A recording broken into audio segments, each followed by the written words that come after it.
Léal Métro, premier fournisseur et livreur de produits frais et locaux aux restaurateurs partout en France, vous présente Sud Radio, 10h-11h, Ferniaud fait le marché. Bonjour mes amis et bon dimanche. Bon dimanche, aujourd'hui une mission un peu spéciale, c'est la dernière de la saison, figurez-vous, c'est normal, hein, l'été est vraiment bien engagé et tout le monde va prendre des vacances. Moi pas trop, mais enfin prendre un peu de recul sur la radio c'est bien, et puis vous, si vous avez des vacances, je vous le souhaite en tout cas, c'est encore mieux. Alors l'émission, vous le savez, elle est souvent avec des chefs, on peut dire qu'on a commencé la saison avec des cuisiniers, et ben on va terminer la saison avec les cuisiniers, puis pas n'importe lesquels.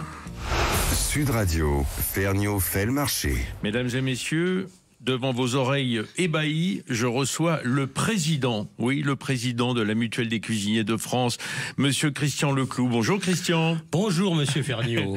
Alors on s'est connus sous d'autres cieux. Hein, ah oui, des belles émissions. Beaucoup plus télévisuelles, hein, parce que vous avez pas mal écumé, mine de rien, avant de devenir président des cuisiniers. Dans les restaurants, évidemment. Cuisinier avant tout. Cuisinier avant tout, bien sûr. Mais un cuisinier un peu médiatique, je voulais quand même mettre l'accent là-dessus, parce que vous avez cuisiné sur France Télévisions à maintes occasions. Ah oui, pendant 3 années avec Madame Sophie Davant, puis également avec notre ami Laurent Boyer sur France 3 de mémoire, Midi sûr. En France. Midi en France. Émission. Juste avant que j'ai la chance, la joie, l'avantage de reprendre cette émission. Tout à fait, c'est après toi qui as fini. Exactement. Alors Christian, comment ça avait démarré cette histoire avec Sophie Davant? Comment c'est venu? Comme tu disais, souvent dans notre métier, on reçoit dans nos restaurants des gens... comme toi, par exemple. Alors, Christian, on a dit tout à l'heure, on se vous voit, ça a duré à peu près 20 secondes. Non, mais c'est normal, on se connaît trop bien. On continue comme ça, il n'y a pas de problème, c'est pas facile. Et un jour, Madame Alice Donat est venue dans mon restaurant, qui était une amie, qui était la compagne de Laurent Boyer. De Laurent Boyer, tout à fait.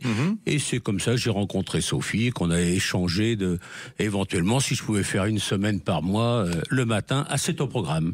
Voilà, et on a eu la chance de faire en commun pour le Téléthon un livre de recettes que l'on a tout reversé, bien entendu, au Téléthon, ce qui est entièrement normal.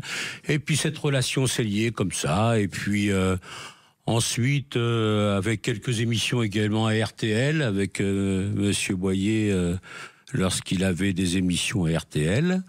Et puis c'est comme ça, puis je crois que je t'ai rencontré, ou je vous ai rencontré, monsieur Ferniaud, allez, on se tutoie. C'est pas grave. On s'est rencontrés par des rencontres qui avaient toujours un rapport et une relation avec, bien entendu, le produit, le bien-être et un petit repas. Et la belle cuisine. Exactement, bien sûr, bonne cuisine traditionnelle que l'on aime. Mais alors, si vous nous écoutez ce matin, vous dites, il fait venir ses copains pour la dernière. C'est pas tellement l'histoire, hein. C'est qu'il y a une actualité, même importante dans la vie de Christian Leclou, c'est qu'il est devenu le président, pour la 2e fois, j'ai envie de dire, en 3 mois.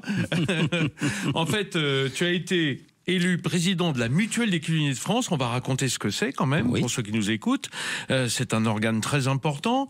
Il y a eu une invalidation par des esprits chagrins de la première élection, sur des bases, on va dire, réglementaires. En tout cas, ça a été invalidé.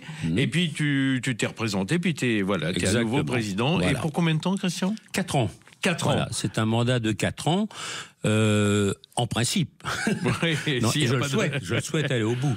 Non, effectivement, j'ai été réélu là au mois de début juillet. Je dirais sans trop de difficultés cette fois-là, même si c'était un petit peu plus serré l'année dernière au mois de juin. Et puis, je suis fier de cette élection qui est quand même... ce n'est pas une association comme les autres. D'ailleurs, on l'appelle la Mutuelle des cuisiniers de France. C'est qu'il y a une raison, il y a toute une histoire. C'est vrai que c'est une association qui est de 1840. Ah oui, ça commence à faire. Voilà, 180 ans, 185, vous calculez mieux, plus vite que moi, monsieur Ferniaud. Et donc, tout le monde dit, tout le monde dit que la plus ancienne, c'est un tel, mais moi, je peux vous confirmer que l'association qui a été créé par des cuisiniers à l'époque, avant la Première Guerre mondiale. Alors qu'à l'époque... et donc c'est vraiment la plus ancienne des associations, des mutuelles, on appellera, ou sociétés mutualistes, voilà. Ouais. Qu'est-ce que c'est l'objet d'une mutuelle? C'est l'entraide en fait. À une époque où il n'y avait pas d'assurance chômage, à une époque où on pouvait perdre son affaire rapidement et se retrouver sous le carreau, c'était en fait les cuisiniers qui avaient décidé de mettre en commun leur... Tout à fait. À l'origine, c'était surtout pour trouver du travail, placer les chefs, les cuisiniers dans différents établissements, et surtout sur Paris et la grande banlieue, puisque avant de s'appeler la mutuelle des cuisiniers de France, elle s'appelait la mutuelle des cuisiniers de Paris. D'accord. Voilà. Et effectivement, ils ont eu quelques difficultés, il faut s'imaginer à cette époque-là. Et à un moment, il y a un monsieur qui est notre repère à nous tous. Et votre papa à tous. Notre papa qui s'appelle monsieur Léopold Mourier, qui est un monsieur qui est très très méconnu. Si on pouvait le comparer par rapport à monsieur Escoffier, Prosper Montagnier, vous voyez ce que je veux dire? Oui, mais oui, c'est un monsieur qui a fait énormément pour la profession. Il était cuisinier lui-même? Cuisinier avant tout, cuisinier, et après très grand restaurateur, puisque de mémoire, il avait 5 à 6 établissements sur Paris, dont le Fouquet's. Voilà. Donc c'est un jeune homme qui est monté à Paris après un apprentissage à l'âge de 16-17 ans, je crois, et qui a commencé comme cuisinier au bas de l'échelle et qui est devenu... Et qui a réussi, on peut dire. Une grande réussite, une grosse réussite. Tout à fait. Et au lieu de garder tout pour lui, il s'est dit, je vais en faire profiter mes camarades, mes confrères. Alors ce qu'il faut se remettre en mémoire, c'est qu'à l'époque, il n'y avait pas de mutuelle. La mutuelle n'existait pas. Et surtout, encore moins dans notre profession, qui était un métier très difficile et tout. Et il a créé la première mutuelle pour les cuisiniers. Et l'entraide, c'est venu lorsqu'il a pris la direction des cuisiniers de France, qu'on appelle cuisinier de France maintenant. C'était en 1900, où il a été président pendant plusieurs années. Et il s'est occupé notamment de tous ces cuisiniers qui partaient à la Première Guerre mondiale. Et malheureusement, certains ne sont jamais revenus. Et il s'occupait des veuves, des enfants. Des familles, quoi. Voilà, des familles. C'est ce qui l'a amené à monter un orphelinat à Cormeilles en Parisis. Cormeilles en Parisis, voilà. D'accord. Où il a également monté une maison de retraite. Voilà. Mais alors, ça veut dire que, au fond, ça a été un précurseur. Tout à fait. De la sauvegarde d'une profession dans des temps difficiles, quoi. Tout à fait. Et bien entendu, moi, je vous cache pas que lorsque je suis arrivé à Paris en 1983, même si je saute des années, je me suis tout de suite adressé à la mutuelle des cuisiniers. Ah oui. Voilà. Et c'était à l'époque, je crois que c'était monsieur Dury, avant monsieur Raoul Gaïga, que vous avez dû connaître, votre papa a dû connaître, je pense. Oui, j'ai connu Raoul. Et donc, ce sont les gens, lorsqu'on arrivait à Paris, il y avait le placement. Ils nous plaçaient. On avait à l'époque facilement un peu plus de travail et nous étions surtout de gros travailleurs. Voilà. Christian, aujourd'hui, combien d'adhérents à cette mutuelle? Nous sommes malheureusement assez peu, je pense, puisqu'il y a eu des petits passages sur lesquels je ne reviendrai pas. Nous sommes actuellement 600. Nous étions 600 aux dernières élections. Voilà. Les dernières élections. Voilà. Et au plus, il y en a eu combien? À l'époque de M. Léopold Mourier, c'est-à-dire entre les deux guerres, nous étions à 1500, 1600. D'accord. Je n'ai pas le chiffre précis, mais on était plus de 1500. Est-ce que le fait que les effectifs aient un peu fondu vient aussi du fait que vous avez des concurrents ou d'autres sociétés? C'est pas vraiment des concurrents, mais si vous voulez, maintenant, il y a énormément d'agences de placement. Toutes les entreprises, maintenant, ont une mutuelle. Voilà. Puisque ce qu'il faut savoir, c'est que nous avons encore une centaine de mutualistes qui sont malheureusement des personnes entre 75 et 90 ans. Voilà. À l'époque où il n'y avait pas de mutuelle dans nos entreprises. Voilà, mais bon... Et les jeunes, en revanche, vous avez du mal à les recruter? On a un petit peu de mal, oui. C'est beaucoup ils veulent beaucoup faire de télé et tout, et ça, c'est pas notre truc. Mais je reconnais que le vôtre à vous, quoi. Voilà. Un petit peu. Non, puis, moi, je considère qu'on a toutes les associations des particularités. Je trouve que les cuisiniers de France, on a quelque chose en plus, mais ça, c'est moi en tant que président qui le dit. Et je pense qu'on peut l'amener, on peut amener tous ces jeunes à revenir un petit peu vers nous, et je vais essayer d'y travailler pendant les 4 années.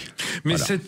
cette fonction mutualiste, c'est-à-dire de prendre en charge des gens qui à un moment peuvent être dans le besoin ou dans un accident de la vie, comme on dit à l'intérieur de la profession de cuisinier. Tout à fait. Est-ce que d'autres le font également, d'autres associations, je sais pas moi, d'autres académies, confréries, etc. Pas à ma connaissance, Donc vous avez vraiment un particularisme de ce point de vue-là. Et financièrement surtout. On aide vraiment les gens financièrement. On l'a fait encore dernièrement, les dernières inondations en Île-de-France, avec un très ancien adhérent qui avait été inondé pour la 3e fois dans sa maison. On l'a aidé. On a eu un confrère à Paris, pâtissier, que son labo, a brûlé. Nous l'avons aidé, vous voyez. On aide des jeunes.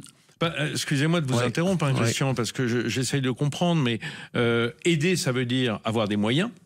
Les cuisiniers de France ont les moyens parce qu'ils ont de l'ancienneté et qu'il y a eu certainement à d'autres époques des placements immobiliers ou dans le foncier qui vous donnent des revenus. Pour revenir à Monsieur Léopold Mourier, il nous a légué fondateur, quand même fondateur, pas fondateur, mais un grand président. Philanthrope, quoi. Philanthrope, voilà. Oui. C'est de là qu'est parti le côté philanthropique des cuisiniers de France. Voilà. Et donc ce monsieur restaurateur a gagné beaucoup d'argent entre les 2 guerres. Donc on peut dire qu'il a constitué un trésor dont il a fait bénéficier beaucoup d'immobilier dans des endroits qui sont devenus, je ne vais pas donner de détails, qui sont devenus des avenues, des rues très réputées, prisées à l'heure actuelle à Paris, qui nous forcément nous donne quelques revenus de loyer. C'est ça, vous avez en fait... Et on entretient notre patrimoine surtout. C'est ça ce qui est important. Et ça, c'est un coût également. Voilà. Mais ça veut dire que du coup, vous avez les moyens, tout à fait, sans coûter à personne, et notamment à vos adhérents, parce que je suppose que c'est pas parce que vous êtes généreux que la cotisation est rédhibitoire. 60 euros. 60 euros par an ? Par an. Ah ouais, non, donc c'est rien, quoi. Avec une revue culinaire. Mais il faut avoir au moins son CAP, c'est-à-dire être cuisinier professionnel. Bien sûr, on est d'accord. Le minimum, voilà. Ou une quinzaine d'années d'ancienneté. Ah, dans le métier. Voilà. Bon, ça va. Alors, je vais peut-être pouvoir déposer ma candidature. Je suis venu pour ça, Monsieur Ferniaud. J'ai bien compris. Mais 60 euros. Oui, il y a David Baroche qui vient. Un de nos adhérents qui vient d'arriver, fabuleux. Bonjour David Baroche. Bonjour Vincent. Restez avec nous tous les deux parce que on revient dans une minute après ça pour continuer à parler ensemble. Les Halles Métro, premier fournisseur et livreur de produits frais et locaux aux restaurateurs partout en France, vous présente Sud Radio 10h-11h, Ferniaud fait le marché. Ce matin, dans Ferniaud fait le marché, on reçoit des cuisiniers. Autant dire, on est entre nous, on est bien. Voilà. Et on est content de vous accueillir dans ce cercle parce que le cuisinier est généreux par nature. Il a envie de faire plaisir, donner du plaisir, recevoir de l'amour. C'est ça la vie du cuisinier, de tous les cuisiniers. Alors Christian Leclos est avec nous, le président de la Mutuelle des cuisiniers, et David Baroche nous a rejoint, cuisinier et charcutier. Alors là, c'est oui. Il y en a des comme ça, effectivement. Je pense, j'en pense à un du côté de chez le nôtre qui est pas mauvais dans le. Franchement, Bon, Guy Krenzer, pour pas le citer. Messieurs, mon cher Christian Leclos, donc président de la Mutuelle des cuisiniers, on était en train d'expliquer ce que c'est que la Mutuelle des cuisiniers de France, qui est une mutuelle qui a plus de 150 ans, 180 ans. 185 de mémoire. C'est fou. Et avec, je dirais, cette volonté d'entraide, c'est-à-dire, c'est ça la mutuelle. D'ailleurs, une mutuelle, c'est ça à la base. Oui, tout à fait. C'est je t'aide, tu m'aides. Au moment où c'est difficile pour moi. Quand ça va, je mets au pot, et puis quand ça va pas, je reçois. C'est ça, c'est vrai qu'on parle un petit peu moins de produits aux cuisiniers de France, mais la philanthropie, c'est notre dada, si je peux dire. Voilà. Et on est là pour aider tous les cuisiniers dans la difficulté, aussi bien dans leurs affaires que dans leur vie de tous les jours. Nous recevons en permanence du lundi au vendredi rue Saint-Roch à notre siège tous les adhérents qui le désirent sans aucun problème. Voilà, donc on offre aussi des bourses à certains jeunes qui veulent faire des concours. On a une palette très diverse, très large pour aider les gens de notre profession. Voilà. On va aider tout à l'heure David Baroche, qui va nous aider lui aussi, parce que j'ai vu qu'il n'est pas venu les mains vides. Hein. Jamais. On va déguster. Il a toujours un couteau dans la poche. Il y a toujours un coup de saucisson, quelque chose sous la main. Comment va, alors moi je m'adresse au président là, comment va sous votre regard la restauration française aujourd'hui? Moi j'ai que des échos, effectivement. Ce que je m'aperçois, c'est qu'on a plus en plus d'adhérents qui nous appellent pour justement l'entraide. Ouais. Effectivement, ceux qu'on... Et notamment le personnel. Hein. Le personnel, ça devient compliqué. Je ne connais pas un restaurateur, un cuisinier, un chef qui se plaint pas de la difficulté du recrutement. Mais bon, ça a commencé il y a une dizaine d'années déjà, mais on l'a pas vu vraiment venir. Et c'est vrai que depuis le Covid... on a un gros souci de recrutement. Moi, je sais qu'on fait aussi des placements aux cuisiniers de France à la Mutuelle, et on a beaucoup moins de demandes qu'à une époque. Voilà. C'est vrai qu'à une époque, ça passait directement par les chefs. Hein. Voilà. Il y avait des chefs dont on savait que c'était des tours de contrôle, qui savaient tout sur qui cherchait quoi. Les mutuelles, c'était leur boulot également. Et aujourd'hui, c'est complètement éclaté. C'était le téléphone. Maintenant, c'est très difficile. Nos jeunes, malheureusement, ont des demandes qui sont très spécifiques. Et parfois un peu décalées. Voilà. Hein, et puis, faut reconnaître que nous, on a travaillé pendant des années les week-ends, les jours de fête. Il faut savoir évoluer dans ce sens-là, mais maintenant, on a du mal. Bien sûr. Une partie de nos jeunes ne veulent plus, même le soir. C'est compliqué pour recruter dans les établissements, dans les restaurants le soir. Ça devient très difficile. C'est sans compter sur la raréfaction parfois de la clientèle, parce que là aussi, et les problèmes de ce qu'on appelle le no-show, c'est des gens qui réservent et puis qui viennent pas. Oui, tout à fait, ça. En fait, on cherche des solutions partout. J'ai pensé à vous et j'ai pensé aux cuisiniers pour essayer de les aider à avoir plus de clientèle. Vous savez qu'il y a des initiatives intéressantes. J'ai passé un coup de fil du côté de la Bretagne à Marilyn Floch qui est avec nous. Bonjour Marilyn. Bonjour. Bonjour Marilyn. Marilyn, figurez-vous qu'elle a eu l'idée de créer ce qu'on appelle un passeport gourmand. Alors c'est pas la première fois que ce genre d'initiative existe, mais c'est très intéressant. L'idée, alors vous me dites si je me trompe Marilyn, c'est de proposer une sorte de, comme son nom l'indique, de passeport qui va permettre en fait des réductions à l'année sur les prix des repas au restaurant en fidélisant la clientèle, Marilyn? Oui, après ça c'est le travail du restaurateur de faire en sorte que les clients reviennent. Oui. Et comment ça fonctionne alors le passeport gourmand? Simplement, on achète un passeport et dedans on a quoi? Alors, on achète le passeport gourmand directement sur le site ou par téléphone, avec mes coordonnées. Les clients, quand ils achètent le guide, il est valable 1 an en fait à la date de l'achat. D'accord. Ils bénéficient d'une remise grâce au restaurateur qui, bien sûr, a des conditions. Oui, bien sûr. Enfin, ils adhèrent gratuitement. Pour eux, ça leur coûte rien. Ouais. Sauf que ils sont tenus de faire des promotions en quelque sorte, de faire des prix. Une fois. D'accord. Une fois, les gens qui ont le passeport téléphonent au restaurateur pour réserver en précisant qu'ils ont le passeport. Et ils bénéficient d'un repas sur une table de 2 jusqu'à 6 personnes. Donc forcément, les clients sont contents parce que ça leur permet, parce que comme tout à l'heure vous disiez, depuis le Covid, c'est assez compliqué aussi pour les gens de sortir financièrement, ça devient de plus en plus compliqué. C'est sûr que la livraison, ça marche mieux que la place assise, surtout en centre-ville, parfois. Voilà. Donc ça leur permet de se faire plaisir tout en faisant des économies. Et le restaurateur, effectivement, fait un geste qui est très intéressant et très sympathique de leur part. Faut pas l'oublier non plus. Bien sûr. Les mettre en valeur. Mais c'est un moyen de se faire connaître aussi pour les restaurateurs qui ne sont pas forcément sous le scope des guides.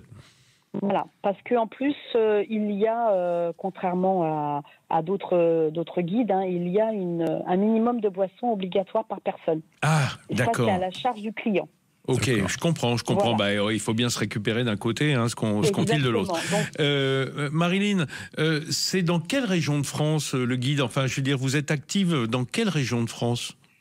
Alors, on a, forcément, voilà, donc la Bretagne, donc les 4 départements bretons, j'insiste, les 35, 22, 56. Oui, pas de racisme de la part des Finistériens pour les autres, on connaît. Voilà, c'est ça. Nous avons le Pays de la Loire aussi, le Maine-et-Loire, la Haute-Savoie. D'accord. Et la Normandie, les DOM-TOM et la Suisse. Les DOM-TOM Les départements et régions d'outre-mer. Ah oui, dites donc, là c'est chicos. C'est sympa. Ça fait 35 ans que ça existe. Ça fait longtemps que le passeport gourmand. Oui, bien sûr. On a eu ça à Paris. Donc, s'il existe depuis 35 ans, c'est que ça fonctionne et que tout le monde est content. J'ai David Baroche qui disait on a eu ça à Paris. Oui, il y a. Vous êtes adepte. Alors, David Baroche, il est, comme je le disais, cuisinier charcutier. À la brasserie Baroche, vous êtes adepte de ce genre d'opération? Alors, je me rappelle très bien, mais c'était au début des années 2000, mon premier restaurant, en 2001, place du marché Saint-Honoré. On avait effectivement adhéré au passeport gourmand. Ça portait exactement le même nom et c'était exactement sur le même principe. Et j'étais plutôt sympa parce que d'abord, ça nous faisait connaître. Moi, je venais juste d'ouvrir mon établissement. Et puis, à nous de fidéliser derrière le client. Il avait une remise la première fois et puis s'il revenait, c'était gagné pour nous. Oui, effectivement. C'est comme je disais, un moyen de fidéliser peut-être la clientèle. De votre côté, est-ce que vous recherchez à recruter dans de nouvelles régions ou des régions que vous n'avez pas encore au catalogue, Marlene? Alors oui, bien sûr, on a des. Enfin, je suis un petit peu en collaboration avec le Pays de la Loire. Donc, on aimerait bien effectivement développer un petit peu sur Paris. Bon, c'est assez compliqué. Paris, oui, c'est pas facile Paris. C'est pas facile. Donc, j'ai quelques établissements dans mon passeport justement, puisque j'ai fait la démarche cette année de les appeler et d'en discuter avec eux. Pourquoi pas faire un guide que parisien ou aux alentours aussi, pas forcément Paris en... Non, le Grand Paris, enfin l'Île-de-France. On vous entend, Christian Leclou, qui commente, il est en train de se mettre sur les rangs. J'ai le souvenir de ce passeport parisien qui existait moi je me suis installé en 97 et je me souviens aussi avoir participé. D'accord. Est-ce que votre guide, madame, est papier ou est-ce qu'il est virtuel? Enfin, en ligne. Non, en ligne. Non, il est papier. Ah oui. Alors, il est papier, pourquoi? Donc, il faut faire tamponner. Voilà, les restaurateurs tamponnent une fois que les gens ont fini de manger et ont payé l'addition, quoi. Dites donc, c'est un peu old school quand même, le guide papier, non, par rapport à le mettre en application sur un téléphone portable, non? Alors, c'est partagé. C'est vrai qu'on a des tranches d'âge qui demandent effectivement que ça soit informatisé, quoi. Oui. Et au-delà de 90, ils préfèrent le papier, quoi. Non, oui. Il y a quand même beaucoup plus de personnes qui préfèrent le papier. Oui, je me doute, oui. Pour prendre son temps à le regarder. C'est un guide qui est en forme de livre de poche. Ça se feuillette, en fait. C'est ça que vous voulez dire. On voit une belle photo d'un plat ou d'un resto et ça donne envie d'y aller. Voilà, c'est plus sympa, je trouve. Et puis, on peut l'emmener, effectivement. Et puis, mine de rien, on n'a pas toujours le réseau, partout où on est. Que le guide, il est dans la boîte à gants, dans la voiture, et voilà. D'accord. Ou dans les sacoches si on est à vélo. Voilà. Parce que quand même, dites donc, il y en a qui font des pistes cyclables pendant l'été. Qu'est-ce que vous croyez? Et les sacoches de moto, il y a beaucoup de motos. Ah oui. Oui, j'en fais partie. Merci beaucoup, Marilyn Floch. Je rappelle le passeport gourmand. Je pense qu'on peut aller sur le site pour vous contacter si jamais on est intéressé. Bien sûr. Oui, passeport gourmand, oui. Passeportgourmand.fr? Non, .com. .com. Dites donc, vous voyez, vous êtes international en plus. C'est merveilleux. Merci beaucoup et bel été en Bretagne à vous, du côté de chez vous. Allez, on reste ensemble avec Christian Leclou et David Baroche. On va parler un petit peu cuisine, parce que là, quand même, ça me manque là, à cette heure-là. Léal Métro, premier fournisseur et livreur de produits frais et locaux aux restaurateurs partout en France, vous présente Sud Radio, 10h-11h, Ferniaud fait le marché. Non, mais vous n'allez pas le croire, pendant la publicité, David Baroche a sorti les armes du charcutier. Il a sorti le jambon persillé, il a sorti le pâté croûte. Oh là, David, c'est pas bien ce que vous faites. Au contraire. Au contraire. Et oui, on a le droit ce matin, c'est dimanche, c'est la dernière de la saison. On peut se lâcher un petit peu sur le pâté en croûte et le jambon persillé. Il faut vous dire que David David Baroche qui est avec nous. Il a 2 casquettes. Il a même plus que ça. Mais en tout cas, il a la casquette de cuisinier à sa brasserie parisienne, la brasserie Baroche, qui a rouvert il y a à peu près 1 mois et demi. Et il est aussi charcutier traiteur, Maison Baroche, rue Cadet. Tout ça est très parisien. Alors si vous nous écoutez de Montauban, de Brest ou de Besançon, évidemment, ça vous parle peut-être pas. Mais si vous passez par Paris, figurez-vous que cet homme s'est dit, on va pas laisser les Parisiens mourir de faim pendant l'été, on va rester ouvert, puis on va faire des pique-niques. C'est ça votre idée, en fait? Vous faites des paniers pique-niques pour celui qui déambule sur les trottoirs des grands magasins. Oui, alors c'est vrai qu'on habite dans Paris, mais on a quand même le droit de faire des pique-niques. Il y a Vincent, un petit bout de volaille là. Je suis pour. C'est ça. Je vote pour. Et donc oui, pour l'été, on fait des paniers pique-nique que l'on peut personnaliser bien sûr à la boutique. Et puis voilà. Et puis ça tirez un peu le micro vers vous. Pardon. Vous êtes trop loin, David. Ça, on a entendu le bruit. Là, on l'entend. C'est en pur live. C'est mieux. C'est ça le problème, c'est que on me fait manger et après on me demande de prendre la parole. Alors, comment ça vous est venu cette idée de panier pique-nique? Moi. Tout simplement, parce que nos clients nous l'ont demandé. Les clients nous demandaient qu'est-ce qu'on pourrait faire. On voudrait organiser un pique-nique. On est 2, on est 4. Donc on a mis en place des formules, effectivement, à la boutique, avec des choix multiples pour les clients qui font des pique-niques, apéro, enfin tout ce qu'on a envie de faire et de se régaler. C'est pas grave. David, on plaisante, mais le charcutier traiteur, c'est l'inventeur de la street food et du plat emporté. Bien avant que les restaurateurs donnent ce qu'on appelait les doggy bags aux États-Unis, c'est-à-dire en fait les restes qu'on n'avait pas pu manger au restaurant, qu'on emportait pour le lendemain. Le charcutier traiteur, il a vertu à faire des plats à emporter. Donc. C'est la base, alors aussi bien des pâtés, du saucisson, enfin tout est à emporter. Oui. Alors nous, dans notre boutique, on a la possibilité de manger sur place, mais dans 95% des charcuteries, c'est à emporter, bien évidemment. Ouais. Et vous, pendant l'été, ces petites box, vous les livrez également Oui, alors on est en train de mettre en place un service de livraison, bien sûr, via des vélos pour livrer nos clients. Mais vous savez, les clients, ils adorent venir à la boutique. Je comprends. C'est le visuel. Le visuel, le choix, le conseil. Alors oui, les commandes en ligne, c'est bien, mais franchement, allez voir vos commerçants, et puis choisir, allez voir vos artisans, parce que souvent c'est fabriqué sur place. Si vous êtes sympa, ils vous feront visiter les ateliers, et on voit que c'est fabriqué sur place, et voilà. Monsieur Leclou, chef. Oui, monsieur Ferniaud. Vous êtes de quelle région originaire? Moi, je suis originaire du Poitou. Le Poitvin. Voilà. Comme Joël Robuchon. C'est plutôt une bonne origine pour la cuisine. Par contre, je suis né dans une ville qui s'appelle Loudun. Ah, bah oui. Où Marie Bénard a empoisonné toute la population. Oui, alors, ceux qui s'en souviennent encore ont plutôt l'image de Alice Sapritch dans une très grande dramatique télé. Tout à fait. Mais Marie Bénard, elle a fait du dégât. Et rassurez-vous, ce n'est pas elle qui m'a donné l'envie de faire de la cuisine. ni les ingrédients pour mettre dans vos tambouilles. Tout à fait. Christian, en été, le chef qui est parfois en vacances, puis il y en a qui bossent, heureusement, parce que le tourisme c'est important. Qu'est-ce qu'il fait chez lui, le cuisinier? Vous, c'est quoi vos plats d'été? Moi, c'est beaucoup de végétal déjà. C'est vrai? Ah oui, ça se voit pas, je sais, monsieur Vergniaud. Non, je plaisante pas. Et par contre, moi j'adore toute cette petite forme de brochette en légère marinade et tout. Vous voyez ce que je veux dire? Et cuit rapidement à la plancha, voilà.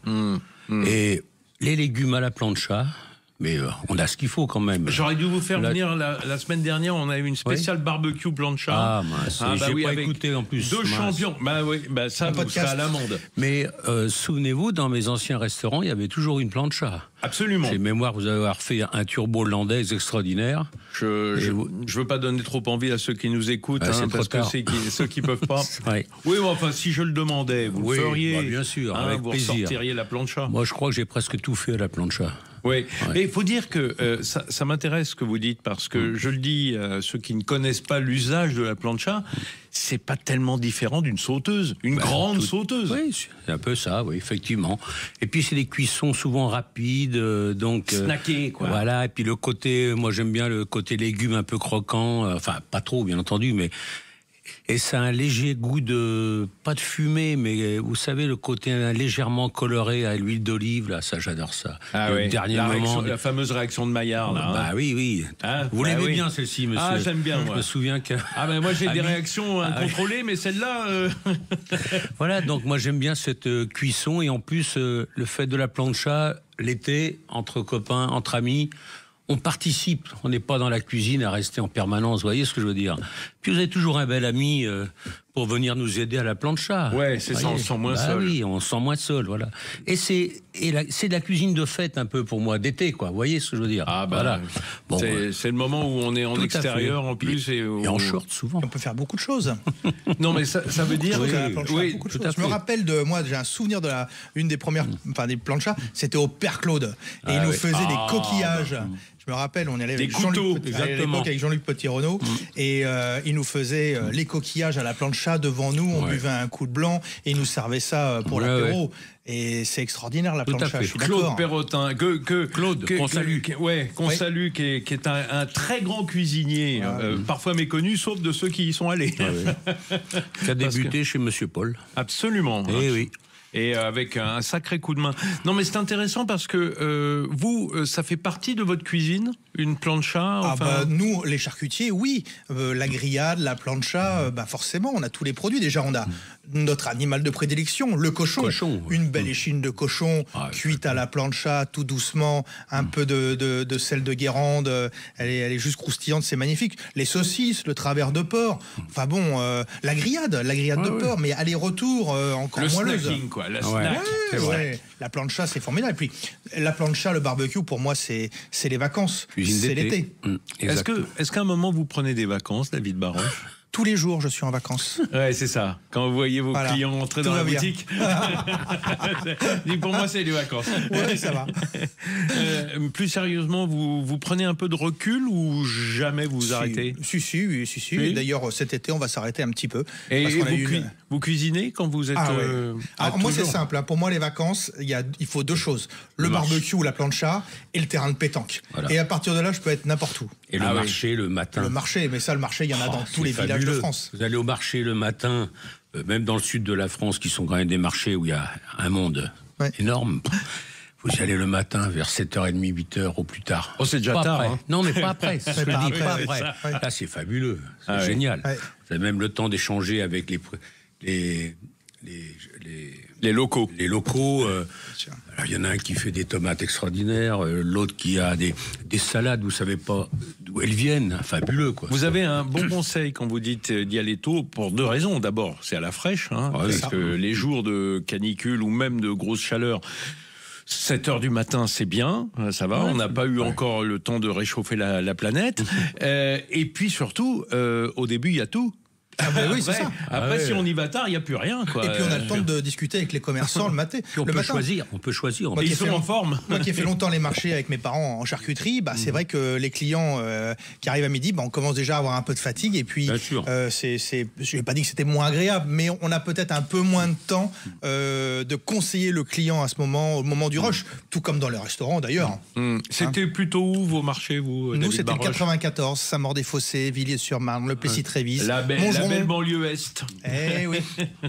Moi, j'ai découvert, sans être en vacances, le marché de la Garenne-Colomb, il est extraordinaire. Ah oui, il y a une halle, une belle halle, non? Mon ami chocolatier à côté, Nicolas Bernardet. C'est fabuleux. Attendez, le roi du cake.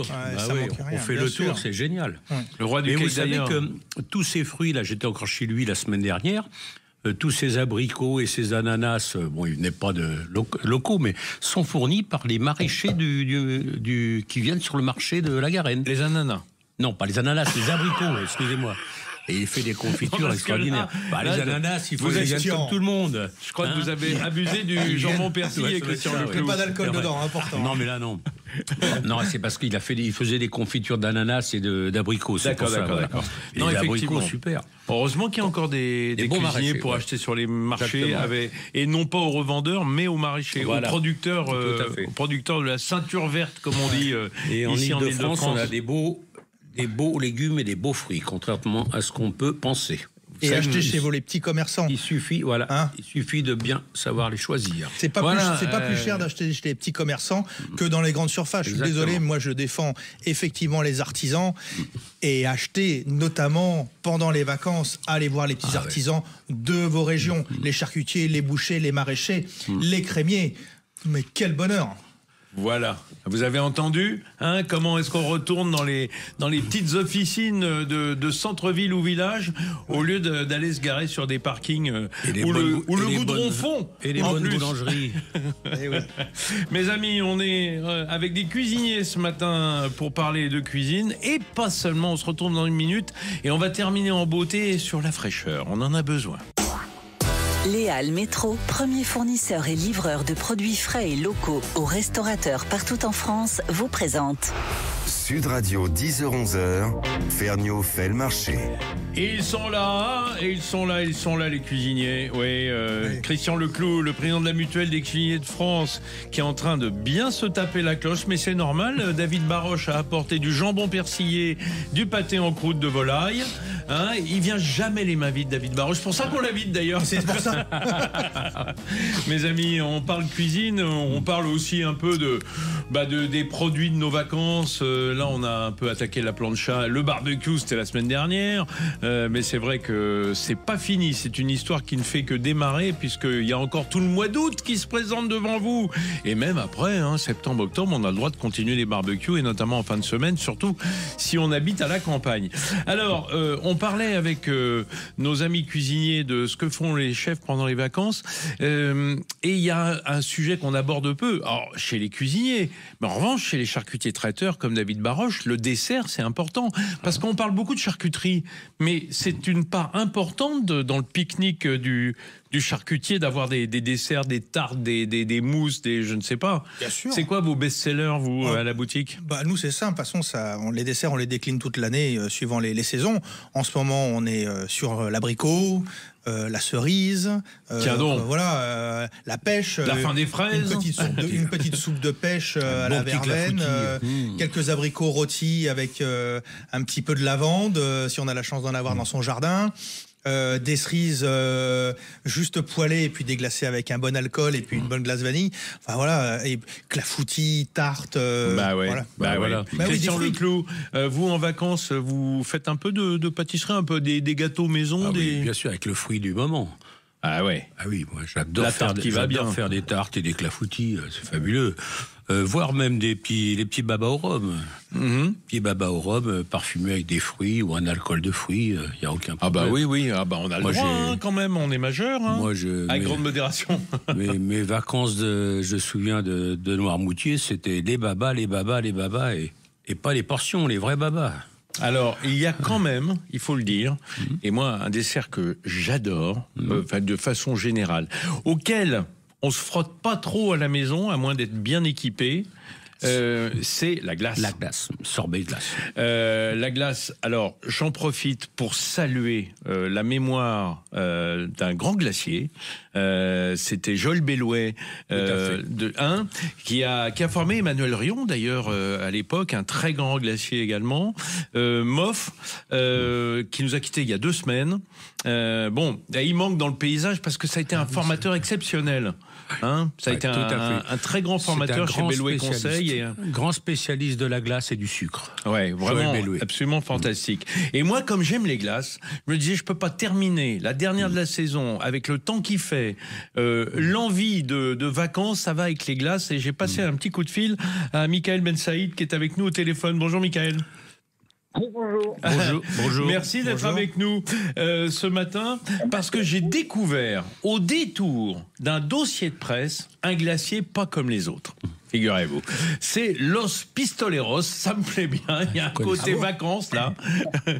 D'ailleurs, Michael, avec votre associé, vous avez fondé cette marque, je crois que ça vous est venu en voyage en quelque sorte, c'est pas une idée qui est venue à travers la glace, c'est une idée qui est venue à travers un voyage. Exactement, en fait, j'ai vécu au Brésil, à l'époque c'était en 2013, et on a découvert ce concept de glace sur place qui s'appelle des paletas. En fait, des glaces artisanales, mais faites véritablement avec des fruits. Donc, on a des sorbets plein fruits. Oui, plein fruits. On l'a vu avec Bruno Haïm il y a 2 semaines et qui nous expliquait que c'était plus de 60% de fruits, de 70%. Alors en fait, ça dépend de la typologie du fruit. Ah, que ce soit voilà. un fruit ou un fruit doux. Un fruit à jus ou un fruit à pâte, on peut dire globalement. Exactement, exactement. Mais Bruno, donc nous on fait partie aussi de la Confédération nationale des glaciers de France, donc ce qui nous permet d'avoir un logo glace et tradition française. Ça c'est important. Donc, effectivement, il sait de quoi il parle. Oui, très important pour nos clients parce que nous on est vraiment à la recherche de la qualité. Alors c'est quoi les paletas ? Parce que nous on connaît les boules, les cornets, les petits pots, les esquimaux, les bâtonnets. Les paletas, c'est quoi ? Alors, la paleta, initialement, ça vient du Mexique. Et en fait, c'est vraiment la glace de grand-mère, la première glace que l'on sait faire. C'est-à-dire qu'on prend de l'eau, du fruit, du sucre, on mélange le tout, on met au congélateur et ça donne une glace. Un glaçon, quoi, en quelque sorte, un glaçon de fruits. C'est un fruit givré, si vous voulez, parce qu'il y a vraiment une grande concentration de fruits. Mais en fait, c'est ça la paletas. Et elle tire son nom en fait de la forme si particulière de cette glace. En fait, elle est rectangulaire. Donc c'est une glace sur bâtonnet, type un esquimau, mais rectangulaire. Et en fait, ça vient de la palette de transport que vous avez. Carrément. On s'en voit un petit peu. Donc en fait, elle a une forme un peu particulière. Et c'est ça la paletas. Donc c'est vraiment une glace simple, artisanale, naturelle, sauf qu'elle a été remise au goût du jour, puisque aujourd'hui il y a énormément d'industriels qui sont sur le marché avec des produits, notamment sur le marché de l'emporté, sur lequel nous sommes positionnés, des produits qui sont pas forcément avec des matières premières très très nobles et avec des produits de qualité. Nous, on est vraiment revenu à la base, c'est la glace première qui revient sur le marché. Donc, on a des sorbets plein fruits qui ravissent nos clients. Du coup, vous êtes vraiment côté sorbet et jamais crème glacée ? On a des crèmes glacées, bien entendu. Mais c'est pas votre cœur de métier. Voilà. En fait, on en a aussi, ça se vend, mais ce qui fait vraiment l'essence de nos produits, c'est le côté sorbet plein fruits, puisque, encore une fois, sur le marché de l'impulsion, vous avez trouvé des glaces industrielles donc assez gourmandes, assez riches, assez sucrées. Non, trop gras et trop sucré souvent. Hein. Moi, je pense à un bâtonnet qui porte le nom d'un flingue, hein. Il faut le dire. Pour moi, c'est horrible, c'est immangeable, hein, tellement c'est gras et sucré et sans goût. Voilà. Eh bien, écoutez, je ne voulais pas le nommer non plus. Mais non, mais on ne le nomme pas d'ailleurs. On trouvera qui pourra. Très émotionné, beaucoup d'air. C'est notre concurrent principal, c'est vrai, sur le marché de l'impulsion. Et en fait, nous, on arrive avec une glace qui fait 113 millilitres, avec des matières premières nobles, notamment du fruit. Quelque chose qui est extrêmement rafraîchissant, c'est peu calorique, c'est fabriqué en France, c'est artisanal. Et pour le même prix, vous avez ce bâtonnet industriel qui n'a pas du tout les mêmes vertus, les mêmes propriétés. Oh que non. Donc, donc on veut proposer une alternative en fait aux clients en disant vous pouvez manger sainement. En plus, elles sont très gourmandes. Pour moi, le pire, je peux vous dire, c'est la coque en chocolat blanc, d'ailleurs qui n'est pas du chocolat, hein, puisqu'il n'y a pas de cacao dans le chocolat blanc. C'est juste du beurre de cacao et du sucre. Alors pour moi, ça c'est le pire de tout. Christian Leclou, vous êtes glace, vous aimez bien les glaces ? J'aime bien glace, oui. Mais effectivement, la glace artisanale, moi j'ai beaucoup travaillé, mais je pense que notre confrère doit connaître, c'était Monsieur Gauthier qui était à Colombes, pique à glace, qui était un homme extraordinaire, qui avait été un des premiers à faire la fameuse glace au camembert d'ailleurs. Et effectivement, s'il y avait une comparaison à faire, heureusement que nous avons encore des artisans glaciers. Parce que, mais il n'y en a pas des caisses. Je vais vous dire que l'industrie, malheureusement, c'est tellement émulsionné, il y a tellement d'air dedans que... ça en paye pour de l'air. Voilà, on paye pour du vent, si on peut dire. Et surtout, on n'a même pas le goût forcément du fruit ou du parfum. C'est ça le problème. On n'a même forcément pas. C'est de la synthèse, quoi. Vous voyez, c'est impressionnant. Et moi, j'ai dans ma mémoire une chanson... que tu dois connaître aussi, l'été, lorsqu'on suçait des glaces à l'eau. Ah oui, tu te rappelles ? Oui, c'est Michel Jonas. Mais là, à cette époque-là, Jonas, à cette époque-là, les glaces à l'eau avaient du goût. Ouais, c'est vrai. À l'époque de mon enfance. Alors moi, j'ai pas connu ton enfance. Hein. Oui. Non, parce que c'est un jeune, David Baroche, qui vient de commencer dans le métier. Mais moi, mon premier, c'est drôle parce qu'on parlait de Bruno Haïm. Lorsque j'ai commencé mon apprentissage à Saint-Mandé-les-Tourelles chez Monsieur Motu, mon glacier en face, c'était le sorbet de Saint-Mandé et c'était Bruno. Et je travaille avec lui depuis des années. Absolument. Voilà. Ah bah c'est très bien. Dites-moi, vous avez des points de vente ou vous êtes vendu en distribution, Michael ? Alors en fait, nous, on vend vraiment ce qu'on appelle en CHR, donc café, hôtel, restaurant, sur la vente à emporter. avec Los Pistoleros. On a aussi une autre marque qui s'appelle Piccolo by Los Pistoleros. Donc, on a les mêmes recettes, mais dans un format un petit peu plus petit en supermarché. Mais l'essentiel de nos revendeurs, ce sont des clients que vous pouvez retrouver. Si vous connaissez un petit peu la Côte d'Azur en bord de mer à Cannes, vous avez tous les petits kiosques qui viennent joncher la Croisette. Et donc, ça, ce sont des... Moi, j'achète plutôt des Pambagna, mais bon, maintenant, je saurais qu'il y a des Pistoleros. On peut faire des boules avec ce... Alors nous, on fait pas des glaces à la boule. On est vraiment parti sur le bâtonnet. Sur le bâtonnet, uniquement. La paletta. Oui, j'écoute. Hein, la paletta. Nous, le but, c'est vraiment d'avoir un maximum de revendeurs. On n'a pas de point de vente en propre, en fait. On utilise les revendeurs pour proposer nos produits. Donc, en fait, on est vraiment comme des artisans glaciers. Hein. Il y en a quand même quelques-uns. Heureusement, il y en a quand même quelques-uns. Avec un réseau de distribution plutôt B2B, voilà, B2B2C, comme on dit. Voilà. Exactement, B2B2C. Merci. Eh bien, une belle découverte. Merci beaucoup, Michael Ben Saïd. Los Pistoleros. C'est peut-être pour faire référence à l'eau de glace industrielle qui, justement, a un nom de pistolet, quoi. Je pense que c'est je pense qu'il y a un petit peu de clin d'œil. Il y a un petit clin d'œil. Merci à vous. Au plaisir de te rencontrer. Merci beaucoup, Christian Leclou, cher président de la Mutuelle des Cuisiniers, d'être venu de m'avoir accueilli. Clore la saison en ma compagnie. Ça fait toujours plaisir. Il y aurait tellement de choses à dire sur les cuisiniers de France que je reviendrai vous voir. Oui, dans les mois à venir. Essayez de faire comme David Baroche, venez pas les mains vides. Parce que lui, voilà, ça c'est bien. Il a apporté du poisson en croûte, il a apporté du jambon persillé. Et moi, je ne fabrique plus en ce moment, donc voilà. Oui, c'est ça. Mais ne vous inquiétez pas. On a des bons produits aux cuisiniers de France également. En tout cas, je vous souhaite de belles vacances. Voilà, mes amis. Aussi, merci. Vacances. Ferniaud fait le marché s'achève. La saison aussi, vous l'avez compris. Je vous remercie d'avoir été fidèle au rendez-vous de tout ce qui se mange. Enfin, de tout ce qui se mange de bon, j'y tiens, c'est quand même mieux. Comme à chaque fois, on s'achemine vers les infos de 11h, puis comme après, ce sera le tour d'Alexandre Devecchio en toute vérité, on continuera derrière nos programmes du dimanche. Je vous souhaite de belles vacances. On se retrouve début septembre avec plein de découvertes et de combats à mener contre la malbouffe. À très vite les vacanciers. Léal Métro, premier fournisseur et livreur de produits frais et locaux aux restaurateurs partout en France, vous a présenté Sud Radio, Ferniaud fait le marché.